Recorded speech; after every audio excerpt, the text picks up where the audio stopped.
Hey, Stephen Yanni here in Berniston, Massachusetts at Berniston Auto Wrecking doing the junkyard crawl. It's about 90 degrees, I'm sweating, but that's okay. I wouldn't want to be anywhere else, especially not next to anything other than this 1974 Ford Courier pickup truck. Now, Ford fans will remember that the Ford Courier name was attached to the 1952 through 1960 sedan delivery two-door wagon with panels. Well, for 1972 through 1976, the first gen Couriers were like this here. In fact, they built Couriers from 72 to 82. The second gen was 77 through 82, replaced by the Ford Ranger. But again, the thing with the Courier is that this is not a Ford product. In fact, this is what we call a captive import. This is the Mazda B-Series pickup truck that Ford hastily imported because they were getting their lunch eaten by compact pickup trucks such as the excellent Toyota Hilux, like this thing right here. This is Road Test Magazine, January 1973, the car of the year, the all-new Ford LTD. But here's the thing, OPEC was coming on strong and cars that got 12 miles to the gallon were no fun. Nobody wanted them. And big trucks, over and out. So, trucks like this miniature, compact Toyota Hilux and of course the Datsun were big sellers. Ford had nothing to compete against these things. The F100 pickup was much larger, much thirstier. So they said, what can we do? How do we do this?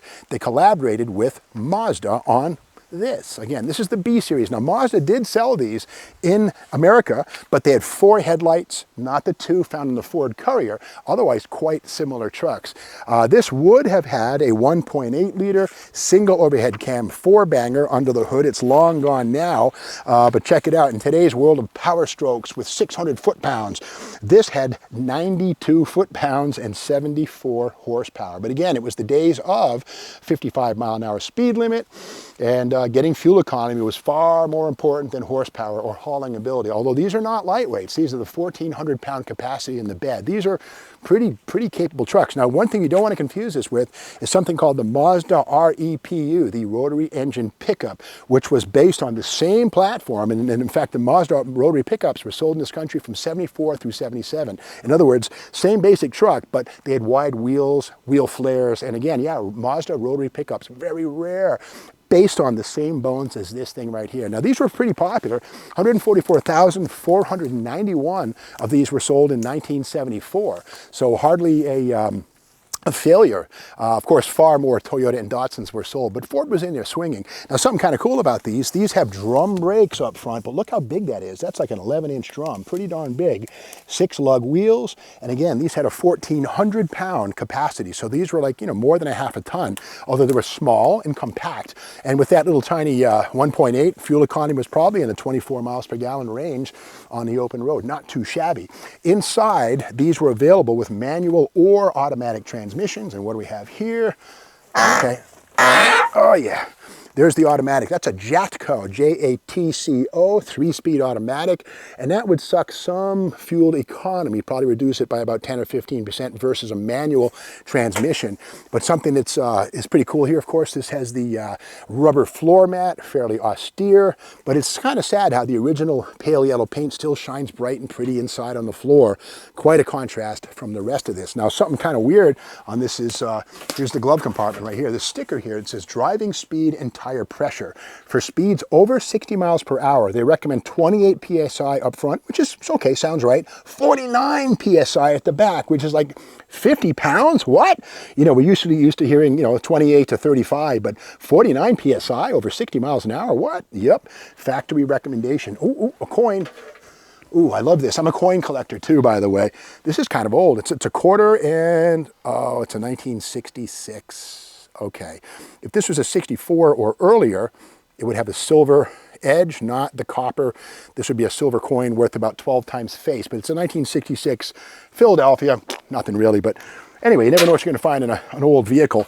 But one thing about the first generation pickup trucks, oh yeah, from 72 through 76, the Courier had this first gen bed with a shorter rocker here. It's kind of weird because the cab's rocker panel stuck down about 3 inches and it kind of looked unfinished. It kind of begs the idea that this bed might have been used on other vehicles in the Japanese market, not sure. But for the second gen from 1977 through 82, 83, these would have a very different look. And of course, another tell on the first gen Courier are these exposed tie-down hooks right here. These are pretty rugged right there. There's 11 of them all the way around.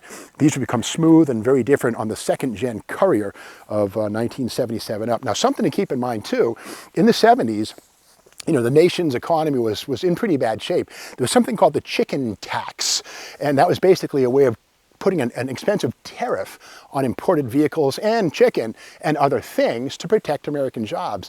So the thing was, to get around that, Ford and Mazda would ship these into this country with the bed not installed. That way, they paid 4% on the value of the vehicle in tariff. If this was fully built, the chicken tax would kick in and they'd pay 25% for a completed truck vehicle. The Subaru Brat was another vehicle that was built to get around the chicken tax by having seats in the back. It wasn't a truck, it was a passenger car. So there's weird workarounds. But again, in 1974, there were 140,000 plus Couriers that somebody had to bolt the bed onto. And the funny thing is, the bed had to be sold or shipped separately. It couldn't be clamped down or strapped on an angle. It had to be somewhere else. And then there was a location at the dockside where they'd put the bed on and bolt them down and ship them to the Ford dealers. And again, that happened like 140,000 times on 74 alone.